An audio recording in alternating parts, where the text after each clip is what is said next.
With this car, I was testing a blood blood reflection shader setup, and so that is why it looks like that. So let's just hide this. Let's take a look at this one here, for example. So you can see that there is some this car has some type of dust or dirt on it, something. um I don't know what that is, but anyway, if you look at the overall effect of the blood matte paint, the wrap, and let's go back to Lightwave, you can see that we are very close to the similar feel. Okay, we are very close to a similar feel. So as you can see, blood reflections super fast. Okay, and I will show you how you can set up that shader. So let us just first look at the lighting. It's going to be firing light rays, light wave rays onto the scene, cars, the meshes, and every object is going to be inside your scene. The dome light will be firing those light wave rays and onto your meshes, and that's going to create the natural lighting. Okay, so basically we are using the default lowest the default light wave at its core, the basic light wave ray function and ray recursion limit, as well as the default light wave core ray. Okay, all right, and just by using those that algorithm, you can see that we are able to achieve extremely photorealistic renders such as this. Let's come back to the scene. So we have the dome light set to 40%. Okay, and you can go higher if you want, depending on your backplate and so on, or depending how you want to match your shadows and how much of intensity you want. But for now, let's just leave it at 40%. Okay,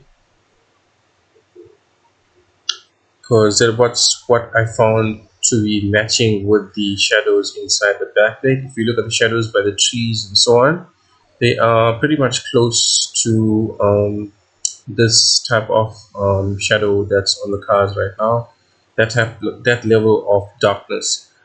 And so let's go on to the SK sunlight. So we are using 0.57 to create a slight sketching effect on the edge of the fall of shadows. All right, our time is set to 10, and those are the settings for the SK sunlight. So that is like the global light that is going to control the fall of shadows. All right, again you can see the hypervoxels kicking off over there.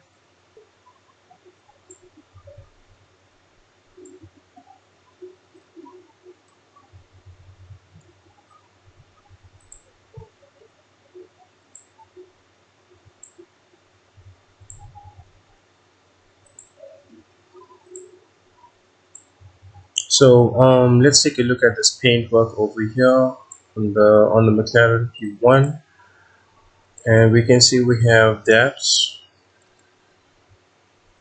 I think those are default settings.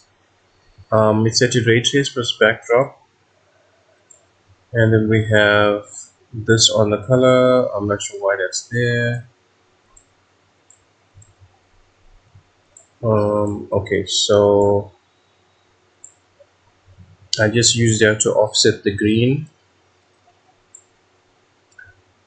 and then we have 150% on the diffuse, and this slope is used to create a low level ambient occlusion on the car bodywork. So I turn that off, we'll see what happens.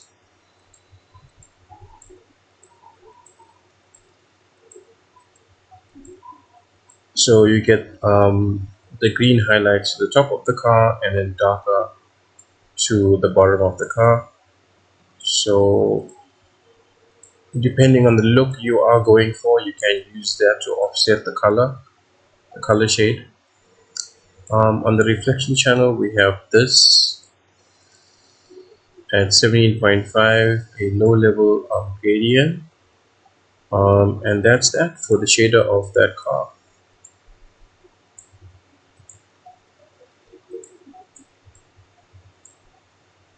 And now let's just go to another camera view. Let's try this one here.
So in our nodal filter, this is what we have going on. We have the denoiser, we have this here, and we have this. I'm just going to close this up. We don't need that. Those are our settings over here. And our backdrop, we have textured environment, and we have the white street HDR, compositing nothing, processing is just that. Glow intensity is enabled for any type of glow effects. And what else can I show you in the scene? Um,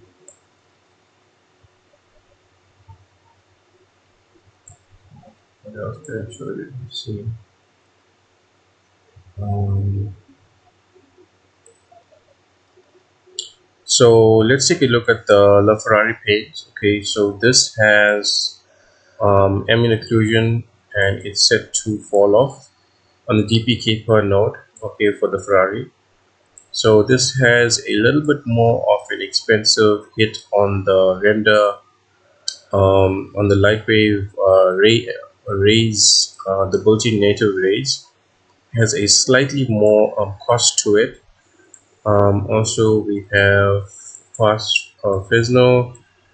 We have 1.5 reflection blurring, so highly efficient, although it's still being computational on the Raycaster, but it still is a very efficient. But we will be getting a slightly better, more realistic paint job using these settings, but still being extremely fast. And so these are the settings over here. And if I go to the color channel,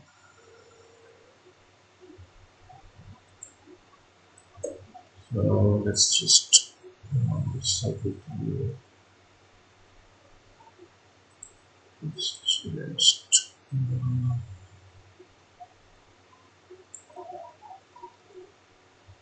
I'm just using the up and down arrows to cycle between cameras.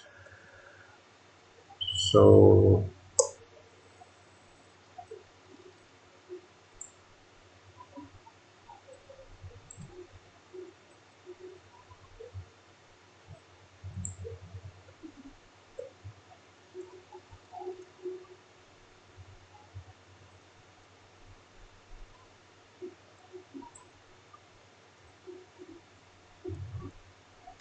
and let us just hide the Lamborghini because that's just a base mesh that I was testing the blood shader on. Let's just hide it out. It's just 4, 5, 6 increment. And also, if you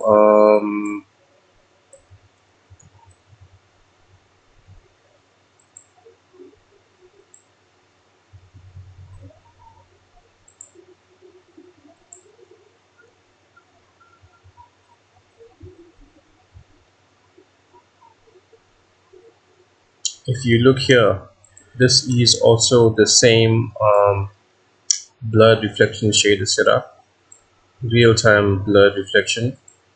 Okay, it's the same shader that's been used on the Lamborghini, and you can see how nice the effect is. Okay, let's just switch it up now.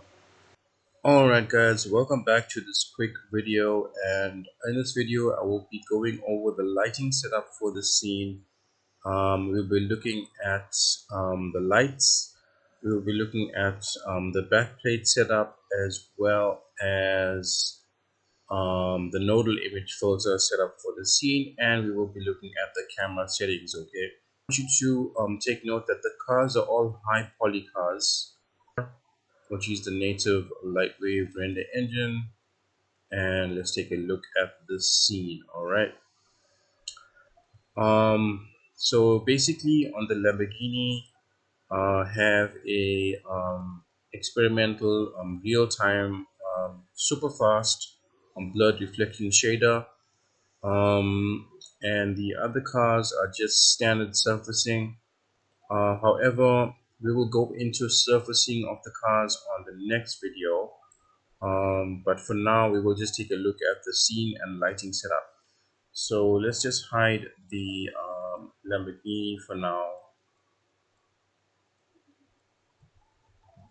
and let us just head over to the lighting. And very quickly, we just have two lights in the scene. That's one of the lights right there. Those are the settings for that light. You can switch between these two modes to get a much more crisper, much more finer lighting output on your scene. You can also tweak the angle of the shadow to get a more scattering effect. So if you go up to maybe 2, and you look at the shadow edge here, you will see that it will be scattered way more and broken up. But I would just like to keep mine at 0.57 for now. Um, and basically, that's that for the global lighting that lights the entire scene, and the long fall of shadows to match the trees in the background and the backplate. This is also casting a ray trace shadow. And let's go on to the other light. The reason we are using this default Lightwave super light for lighting the scene, that's going to give us the calculated rays and high dynamic range surfacing, is because we are not using um, GI or radiosity to light the scene. Okay, so that is the reason why we are using this light here to basically fill in the missing rays. Okay, so let's just do a shot from this angle,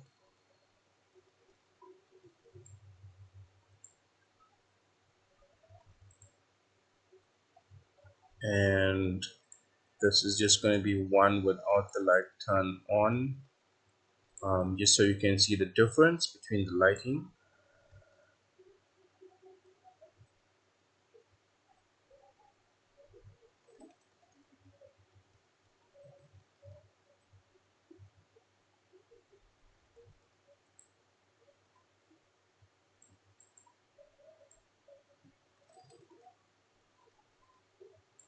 So that's what the lighting looks like with that light turned off.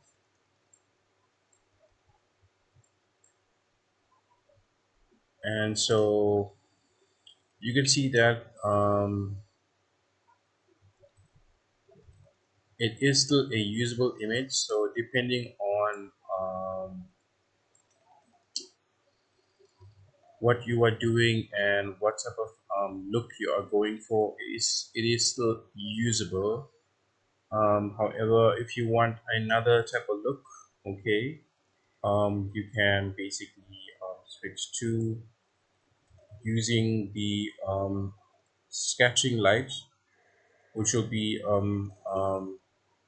giving us that light sketching effect and a high dynamic ranges of diffuse surfacing on the cars, and give that effect or the illusion of light rays bouncing off the car surfaces.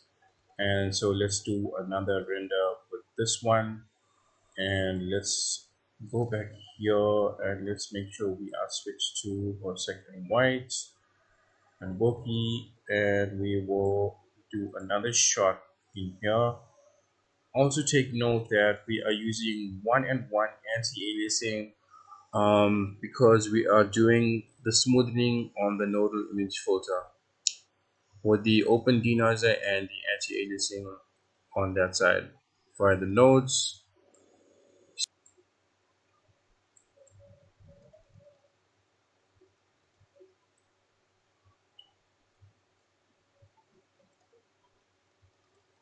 So basically,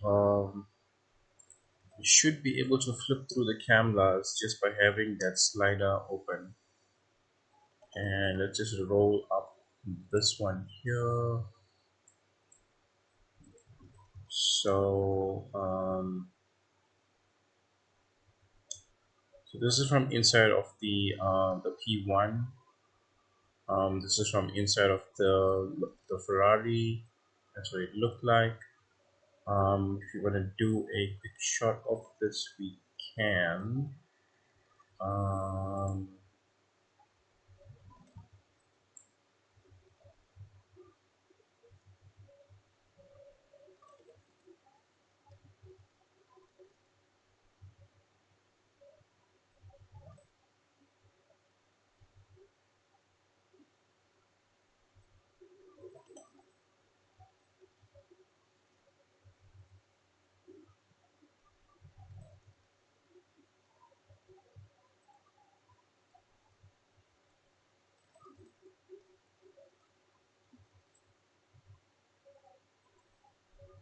so that's what the inside looks like. It's not completely fully final surfaced, but this is what the inside of the car looks like. All right. We are using, like I said, in terms of the surfacing, I will go into that on the next follow-up video to this. So let's just go on to another camera. Let's just take a shot from this angle here.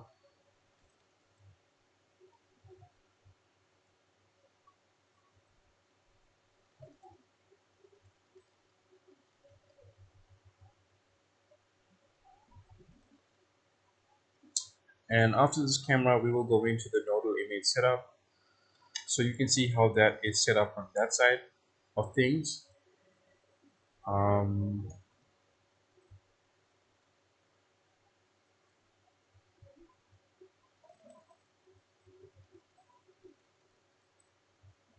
so this is what we are getting over here.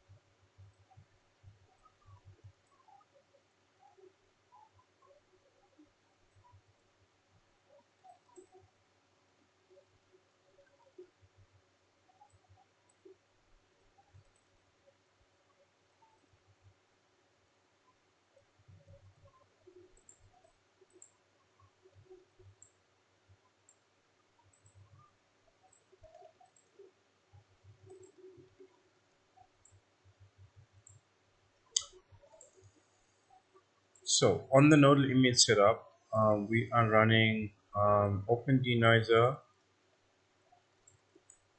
We have this feeding that into the ACES Foamy pass and then into our output. None of these settings are turned on and currently, but this is what the nodal image setup is.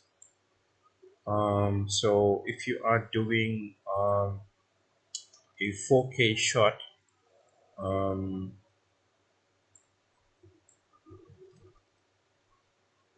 let's just turn that off and just do a 4K from here. See what happens.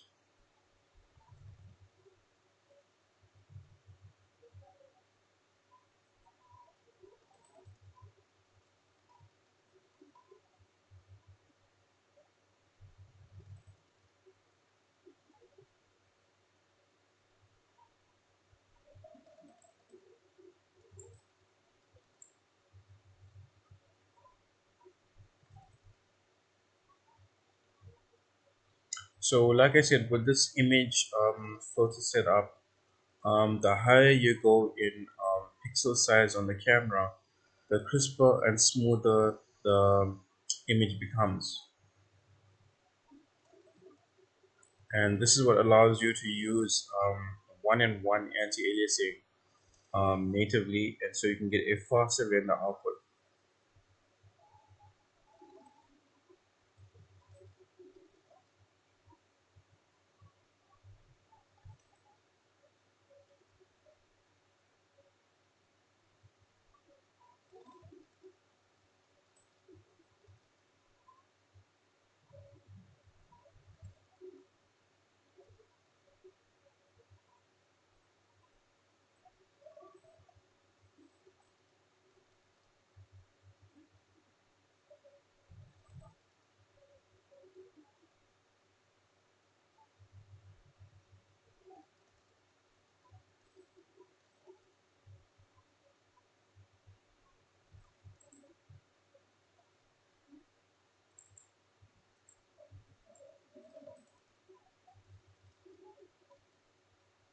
So on the 4K image, we can see that um, you can see that there's actually no need to really actually use anti-aliasing. Even if you go on 1440p or 256 or anything above 1080p, you really don't need anti-aliasing. Um, okay, so let's come back to camera view. Also on the ground plane here, I am running a shadow catcher, and that is the settings. So let's switch it off. That's what happens. Switch it back on.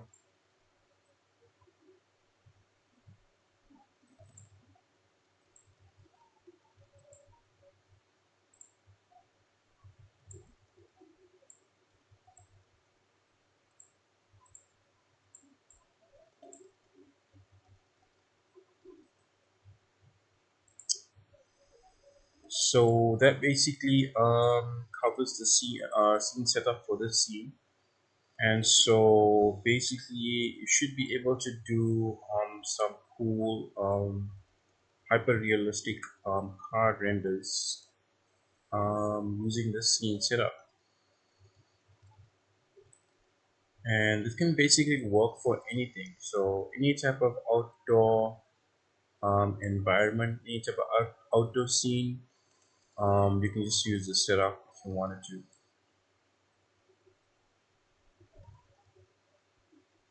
pretty much.